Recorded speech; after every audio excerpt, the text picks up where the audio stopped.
New ব্যালেন্সের fresh ফোয়ামের দুইটা colour, even ট্রেনারের দুইটা কালার ফুল সেলের। আমি আগে ফোয়াম এগুলো দেখাই।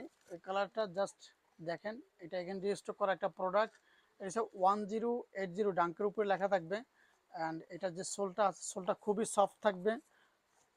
তো এটার প্রাইস থাকবে মাত্র 4800 টাকা।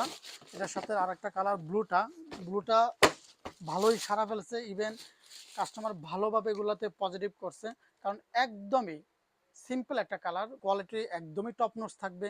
আপনারা 8-10 ঘন্টা 12 ঘন্টা আপনারা রেগুলার ইউজ করতে পারবেন। তো এগুলোর প্রাইস থাকবে 4800 টাকা। এটার সাথে ফুল সেল ট্রেনারের আর দুইটা কালারই আছে। এটা হচ্ছে ব্ল্যাক কালারটা জাস্ট দেখেন, কালারটা খুবই সুন্দর একটা কালার। আপনারা সব কিছুর সাথে ম্যাচিং করে পড়তে পারবেন। ব্যাক সাইডে এটা কার্বন প্লেট থাকবে, আওয়াজ করতেছে। ইভেন এগুলো কিন্তু 500 করে। জাস্ট আমি একটু দেখাই, আমাদের দোকানে কিন্তু এত প্রোডাক্ট রানিংয়ের জন্য যে এত পরিমাণ ফেমাস করছি আর এত কোয়ালিটিফুল প্রোডাক্ট নিয়ে আসি যে আপনাদেরকে এগুলোর এ টু জেড কমপ্লিটলি না দেখালে বুঝাইতে পারবো না। এগুলো এত পরিমাণ পাঞ্চ করে, ঠিক আছে। সবগুলো প্রোডাক্ট এরকম পাঞ্চ করে। এখানে দুইটা কালার। তো এগুলো কিন্তু 1:1 গ্রেড থাকবে। প্রাইস থাকবে 4800 টাকা। এটার সাথে আরেকটা কালার, এই কালারটা হচ্ছে একটু কালারিংয়ের ভিতরে। যারা একটু কালারিং পছন্দ করেন তারা এই প্রোডাক্টগুলো পারচেস করতে পারেন।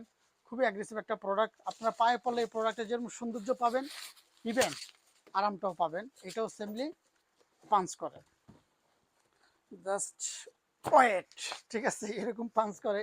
অনেক সময় ভয়ে থাকে, অনেক কাস্টমার বলে যে ভাই এগুলো পাঞ্চ করলে কি হয়, পাঞ্চ করে কি বুঝাইতে চান। পাঞ্চ করে বুঝাইতে চাই যে এটা আসলে কি কি কার্যক্রম করে এগুলাতে, এই প্রোডাক্টগুলো আপনারা যখন রেগুলার ইউজ করবেন বা হাঁটতে চান, তাদেরকে কিন্তু এই প্রোডাক্টগুলো একটু সাপোর্টার দিয়ে কিন্তু সামনে এগিয়ে নিয়ে যায়, ঠিক আছে। সব প্রোডাক্টের ব্যাপারে কিন্তু এতটা বিস্তারিত, এতটা লাফায় লাফায় দেখানো হয় না। যে প্রোডাক্টের কার্বন প্লেট, যে প্রোডাক্টে যেরকম ভাবে ইউজ করতে চান, যে প্রোডাক্টে যেরকম ভাবে ইউজ করা যায় এবং যে ম্যাটেরিয়াল গুলো দিয়ে তৈরি করছে, সেগুলো আপনাদেরকে আমার জানানো উচিত। এই জন্য আমি জানাই দেওয়া। অনেক কাস্টমার হয়তো এটা নেগেটিভ ভাবে নেয়, আবার সবাই পজিটিভ ভাবে নেয়। বাট প্রোডাক্ট তো চলে যাচ্ছে, যারা চিনতেছে তারা নিচ্ছেন, যারা চিনতেছে না তারা নেগেটিভ কথাবার্তা বলতেছেন। নেগেটিভ কথাবার্তা বলে কোনো লাভই নাই। আপনারা জাস্ট একবার ট্রাই করে দেখতে পারেন। আসসালামু আলাইকুম।